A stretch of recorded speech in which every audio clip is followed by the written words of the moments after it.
안녕하세요, 신이아빠입니다.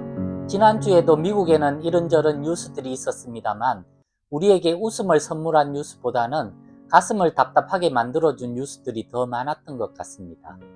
그래서 오늘은 여러분들에게 뉴스 소식보다는 잠시나마 감동하실 수 있는 소식을 전해드리려고 합니다. 여러분은 혹시 최근에 눈물을 흘려보신 적이 있습니까?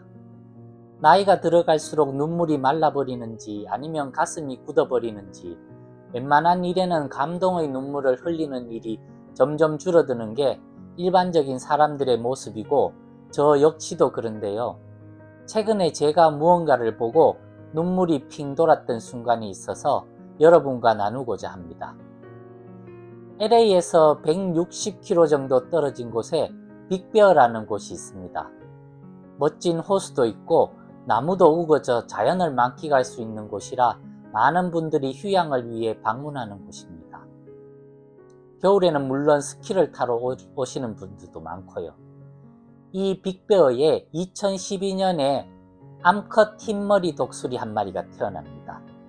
이름은 제키입니다.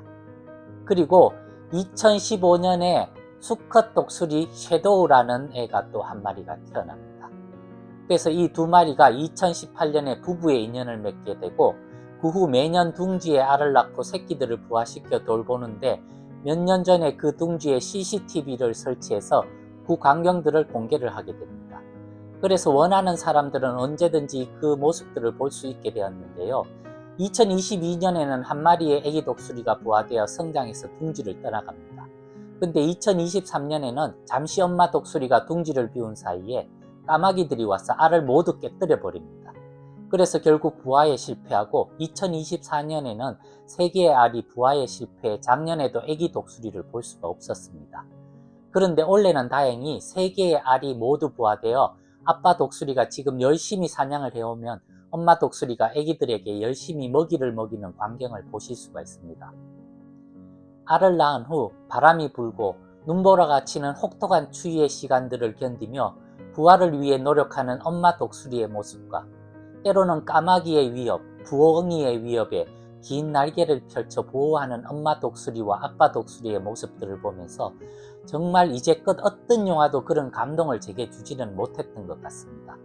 그래서 요즘 틈만 나면 집사람이랑 그 화면을 보는데요. 매번 똑같은 모습 같지만 볼 때마다 또 다른 감동을 받고 있습니다.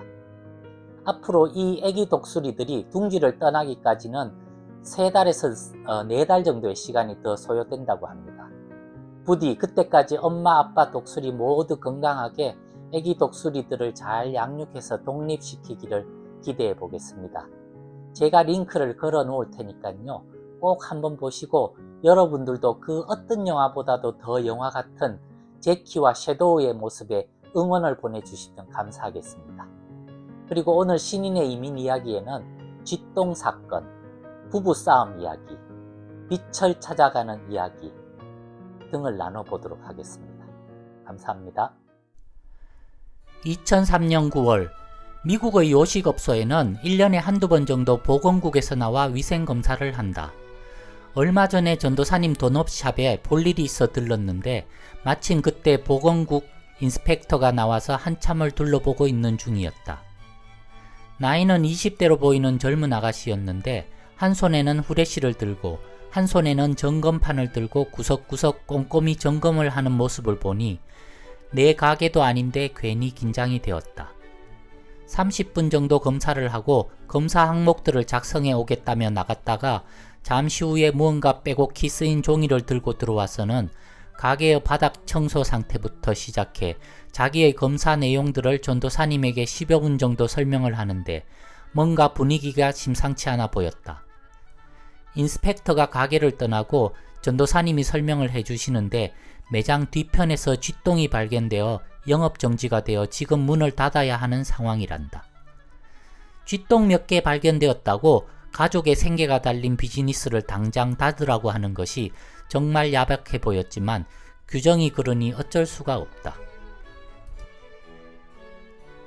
부랴부랴 전도사님이 전화번호부 책을 가져와 쥐를 잡아주는 업소에 연락해 비용을 물어보니 쥐를 잡고 쥐똥을 찾아 치워주는 비용이 250불 정도란다. 결국은 전문가들이 출동해 쥐 구멍을 발견하고 구멍을 막고 쥐똥을 치우고 작은 지적 사항까지 고친 후에야 하루 만에 문을 다시 열 수 있어 참 다행이었다. 부정과 비리는 전혀 개입할 수 없을 것 같은 이런 시스템이 부러웠고, 명품과 짝퉁은 결국 자그마한 것에서 차이가 나듯 선진국과 그렇지 않은 나라의 차이도 결국은 이런 작은 규정과 법에서 차이가 나지 않는가란 생각을 해볼 수 있는 하루였다. 앞으로 미국에서 내가 어떤 비즈니스를 할지는 아직 알 수 없지만 모든 일을 함에 있어 정해진 법과 원칙에 따라 하는 것이 최선의 방법이란 생각을 오늘 다시 한번 해본다. 2003년 9월, 1992년에 우리가 결혼을 했으니 믿어지진 않지만 우리의 결혼도 벌써 11년을 훌쩍 넘어버렸다. 유난히 온화한 시니엄마의 성격 덕에 우린 한국에서부터 그렇게 큰 부부싸움을 한 기억은 없는 듯하다. 하지만 성장 환경이 다르고 다른 것들을 보며 자라난 사람이 부부가 되다 보니 어찌 충돌이 일어나지 않겠는가. 우리 부부도 지금 생각해보면 참으로 사소한 것들, 때론 자존심 때문에 가끔 다퉜던 것 같은데 발단이 무엇이었는지는 이제 기억조차 나지 않는다. 가끔 음악회를 가게 되면 오케스트라가 연주를 하기 전에 한참씩을 조율을 한다. 현악기는 현악기대로, 관악기는 관악기대로, 악기들이 쏟아내는 무질서한 음들은 듣기가 거북스러울 정도이지만 이러한 조율 시간이 있으므로 우리는 오케스트라의 아름다운 음악을 들을 수 있지 않나 생각해본다. 나는 그래서 부부싸움을 조율의 시간이라 생각한다. 두 사람이 더 조화로운 소리를 내기 위한 불협화음의 시간이란 생각이라. 한국에서 우리 부부는 조율의 시간들을 모두 마쳤는 줄 알았는데 미국에 와서 요즘 다시 이런 불협화음, 조율의 시간을 가지게 된다. 신이 엄마도 스시 레스토랑에서 언어 문제와 업무적인 스트레스로 날카로워져 있고 나 역시 빨리 비즈니스를 찾아야 한다는 강박관념과 한 달 줄어드는 은행 잔고에서 받는 스트레스를 풀 길이 없으니 결국 불협화음을 내고 만다. 이런 다툼이 있을 때 한국 같으면 친구들을 만나 맥주 한 컵으로 잊어버리기도 하고 때론 배드민턴 동호회에 가서 흠뻑 땀을 흘리며 잊어버리기도 하고 때론 분위기 있는 레스토랑의 집사람을 불러내 근사한 식사를 하면서 풀기도 하지만 미국에서는 이런 갈등을 풀 수 있는 방법들이 많지 않아 참으로 서로가 힘든 듯하다. 잘 살아보자고 미국에 건너와서 오히려 헤어지는 부부들 얘기도 심심찮게 들었지만 신이 엄마와 나 이런 다툼의 시간들을 더욱 아름다운 화음으로 변화시키는 지혜를 가지길 기대해본다. 2003년 9월, 빛은 어디에 있는 걸까? 2달 가까이 돈만 허비하면서 비즈니스를 찾아 헤매고 있으니 내 신세가 처량하기도 하고 우리 가족의 미래가 암울하기만 해 요즘은 마음이 여간 답답하지가 않다. 이제껏 살아오면서 걱정으로 잠을 설쳐본 적은 없었는데 요즘은 잠이 들기가 쉽지 않고 중간에 한번 깨기라도 하면 생각에 생각들이 꼬리를 물어 다시 잠이 들기가 쉬운 일이 아니다. 특히 우리가 정착한 이곳이 한인들이 많지 않은 곳이고 대도시가 아니다 보니 일자리나 비즈니스를 구하는 게 여간 어려운 일이 아닌 것 같다. 며칠 전 우리와 함께 비숙련 취업을 통해 미국에 온 재준이네는 LA 코리아타운에 온 지 보름 정도 만에 좋은 직장을 구한 경사가 있었다. 며칠 전 그곳에 놀러가 이런저런 얘기를 듣다 보니 코리아타운이 아이들 교육 환경이나 생활 환경은 결코 좋다고 할 수 없지만 직장을 구할 수 있는 기회는 우리 동네와는 비교할 수 없을 정도로 많은 기회가 있는 듯 했다. 아이가 아직 어리고 개인 비즈니스를 하기에 자금이 충분하지 않은 사람이라면 한인들이 많이 거주하는 코리아타운 같은 곳에 정착하는 것도 비교적 일자리를 구하기에는 좋은 선택이란 생각이 든다. 우리 가족이 정착한 이곳은 LA에서 북쪽으로 1시간가량 떨어진 벤추라 카운티의 옥스나드라는 곳인데 이곳을 중심으로 남쪽으로 30분 정도 떨어진 카말리오와 북쪽으로 30분 정도 떨어진 벤추라를 중심으로 며칠 동안 비즈니스를 알아보며 다녔다.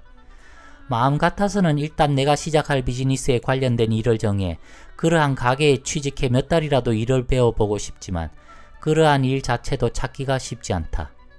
이리저리 찾아보다 마음에 드는 곳은 렌트비가 너무나 비싸고 우리같이 크레딧이 없는 사람들에게는 렌트조차 잘 주지 않는다고 하니 참 한숨만 나올 뿐이다.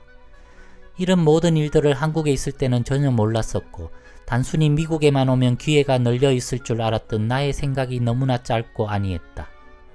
그저 아메리카 드림의 꿈과 패기만으로 꿈을 현실로 만드는 게 불가능할 것 같은 생각이 문득 드는 요즘이다. 우리가 찾는 그 빛은 과연 어디에 있을까?